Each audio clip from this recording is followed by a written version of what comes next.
Segunda leitura da Parashá de Emor, e disse Hashem para Moshe, para falar para o povo, fale para Haron o seguinte: um homem da tua descendência, ou seja, um Cohen, para todas as gerações que tiver um defeito, ele não pode se aproximar para oferecer o alimento de Hashem, os sacrifícios para Hashem.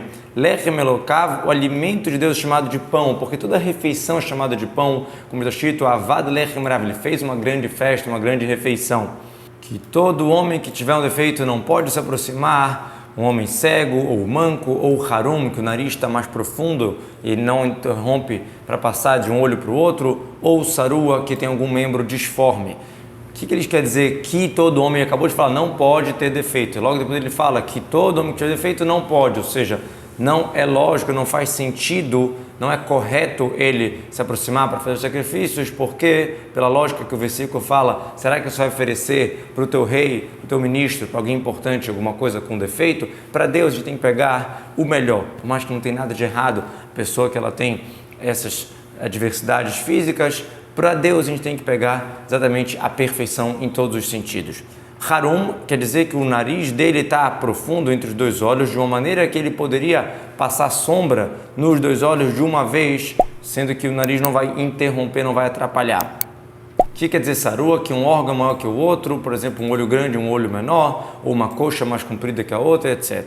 Ou um homem que tiver um pé quebrado ou uma mão quebrada, ou giben, que tenha uma sobrancelha muito longa, ou dak, que tenha um certo problema de catarata, um problema no olho, ou tavlulo, vamos explicar no Rashi, ou algum tipo de furúnculo seco ou não tão seco, ou meroahashi, que tiver os testículos esmagados. Giben, sortzelus belaz, em francês arcaico, quer dizer que as sobrancelhas estão compridas e deitadas, né, não são no desenho tradicional.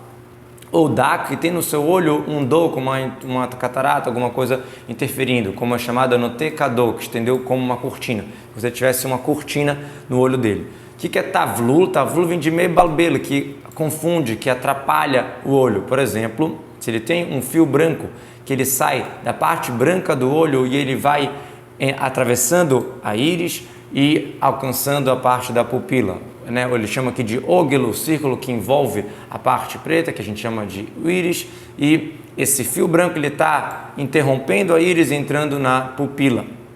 E a palavra tavlul é traduzida aqui no aramaico como rilis, que parece com rilação, que é um tipo de molusco, porque o desenho desse fio é como se um molusco, ou como os sábios aparece, escreve em um lugar, rilazon, nahash, einav, que é cobra, cacho, ou seja, tem vários desenhos, formatos que aparecem algum tipo de defeito no olho. Qualquer um desses tipos de defeito, o Cohen está inválido para servir no Beit HaMikdash, fazer os sacrifícios. Garav e Alef são tipos de furúnculos, de shrim, de problemas dermatológicos. Garav é o que é chamado em outro lugar de Heres, que é um shrim, uma mancha, um problema muito seco por dentro e por fora. Yalefet é chamada Hazazita Mitzvita egípcia, porque ela é chamada Yalefet, porque ela envolve e segue com a pessoa até o dia da morte, tipo, não tem cura. E ela é úmida por fora e seca por dentro, então ela é meia seca, meia úmida. Em outro lugar, a gente chama o Garav, aquele que é úmida por fora e seca por dentro, né? E aqui está chamando de Yalefet, está chamando o Garav daquela que é 100% seca. Como a gente vê em outro lugar, fala o Bagarav, o Vechares. Hares é a que é seca, né? Como um barro. E agora aqui está chamando de Yalefet e Garav. Como é que fica? Eu te explico. Quando a Garav está próximo de Heres, então Heres é a seca por dentro e por fora, e Garav é a que é úmida por fora e seca por dentro. Quando está falando do lado de Yalefet, então Yalefet é esta que é úmida por fora, enquanto a Garav seria a seca completamente. Assim está explicado na Gemara de Bechorot. Meroach Asher, como a tradução do Onkelos, Meras Pardin, ou seja, que seus testículos foram esmagados, como tem outro versículo que fala essa ideia também. Todo homem que tiver um defeito da descendência de Aaron Cohen não deve se aproximar para oferecer o oferenda no fogo para Deus, já que ele tem um defeito, então o alimento de Deus, o pão de Deus, não vai se aproximar para oferecer, para ofertar. Por que repete isso? Já falou que não pode, repete, todo homem que tiver um defeito vem incluir outros defeitos que não estão citados aqui na lista explicitamente. O defeito está nele, essa palavra vai ensinar para a gente que só é passul, só é inválido enquanto tiver o defeito. Agora, se, por exemplo, tem um defeito que regenera, que conserta, então no momento que voltou a ficar sem o defeito, ele está kasher para servir no templo. Lechem elokav, o pão, como a gente falou, quer dizer qualquer tipo de alimento. Lechem elokav, o alimento de Deus, do Kodesh Kodashim, dos mais sagrados, ou dos Kodashim, que são os sagrados Kodesh Korbanot, que são Kodashim Kalim mais leves, ele vai consumir. Mikodesh Kodashim, está se tratando do Kodesh Kodashim, que é o nível mais elevado, e dos Kodashim, que não explica qual é, está se tratando do Kodashim Kalim, que são mais simples. E por que tem que falar isso? Se é permitido comer até os sacrifícios mais sagrados, obviamente que os mais leves. Na verdade, isso ia fazer uma lógica, porque você podia falar o seguinte, que tem liberação no Cohen que tem defeito comer, porque a gente encontrou uma pessoa que não era Cohen que comeu, que foi Moshe, no dia dos treinamentos, Moshe comeu dos sacrifícios Kodesh Kodashim, desse nível mais elevado.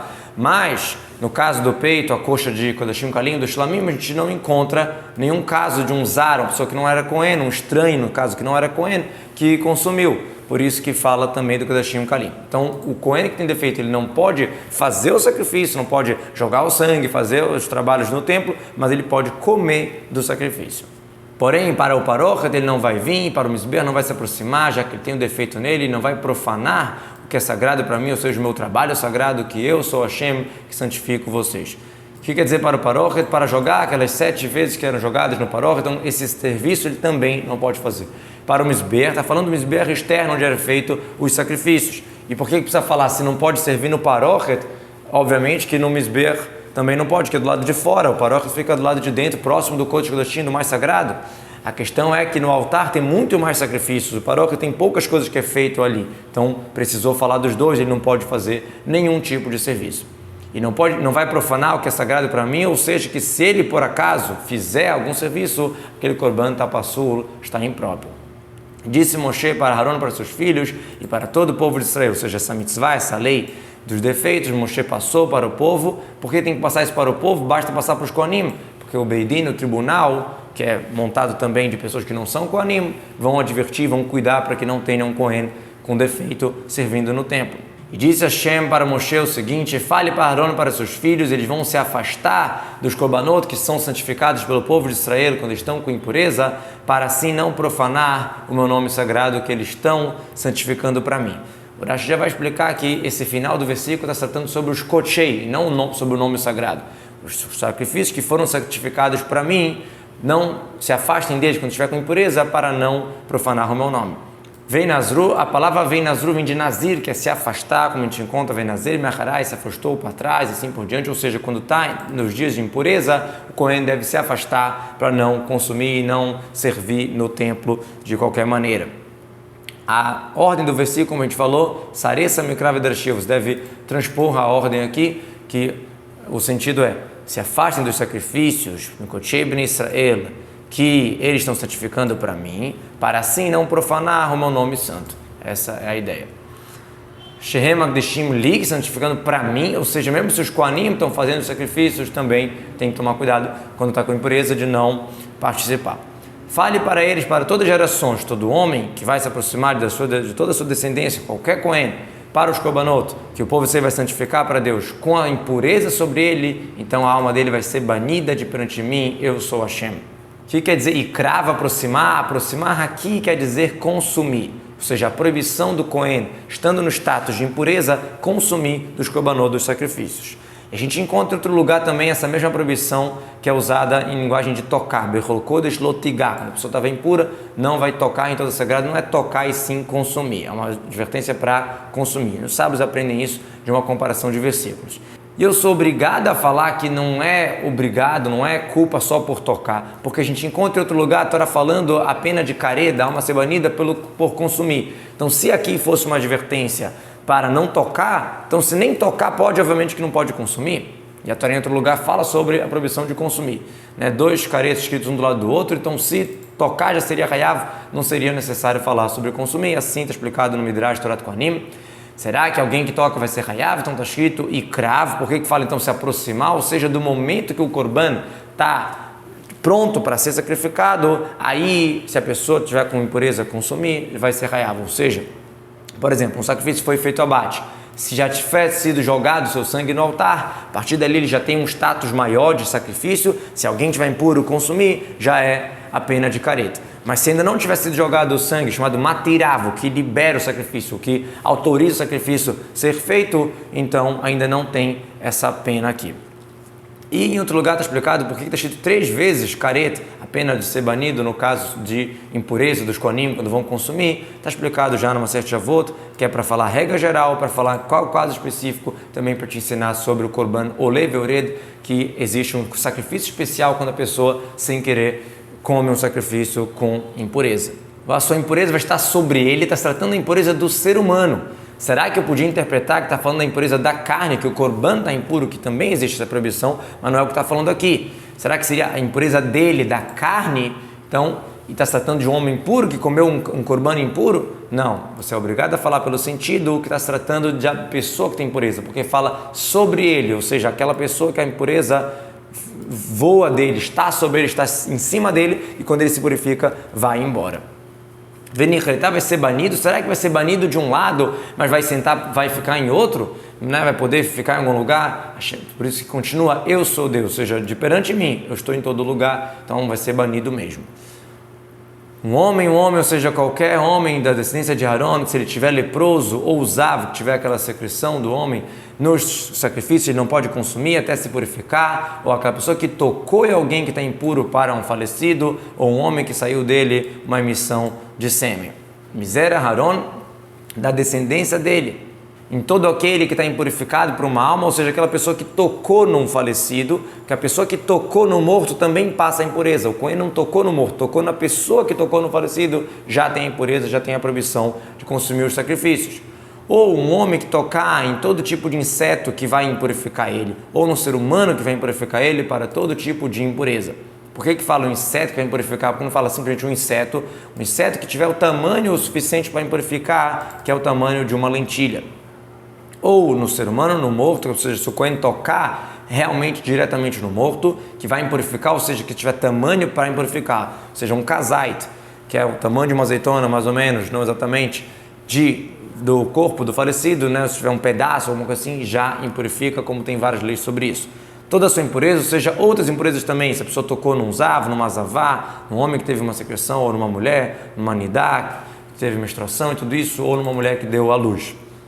O homem que tocar nele vai ficar impuro até a noite, ou seja, nesses casos que a pessoa ela só tocou em alguém que estava impuro, então a impureza fica só até a noite, então ele tem que ir no mikve e só vai poder comer dos sacrifícios depois que lavar sua carne na água, ou seja, ir no mikve e esperar anoitecer para acabar a impureza.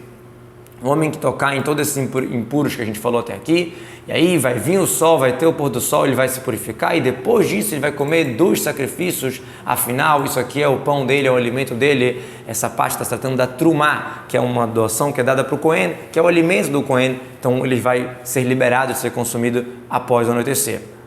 E depois ele vai comer dos sagrados. Na Gemara fala que está se tratando de trumá. Trumá é 2% mais ou menos do campo que era doado para o Cohen, que já vai poder comer assim que anoitecer.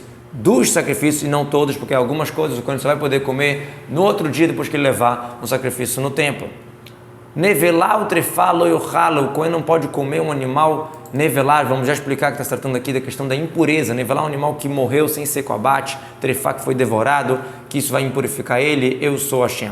Não está falando aqui da lei de kasher, que totalmente não pode comer um animal desse tipo, aqui está falando da questão de impureza. Como assim? Se a pessoa ela comeu um corpo, um pedaço de uma ave que era pura, que era kasher, que era de uma espécie pura, mas foi morta de alguma maneira sem ser kosheritá, então existe uma regra especial, que nesse caso a impureza não é no toque ou carregando, sim consumindo. Passando pela goela, a pessoa engoliu aquilo ali, passa uma impureza para o Cohen. Então se o Cohen tiver engolido dessa ave, que era de uma espécie kasher, mas foi morta dessa maneira, então ele não pode comer dos kodashim, do korbanot até se purificar.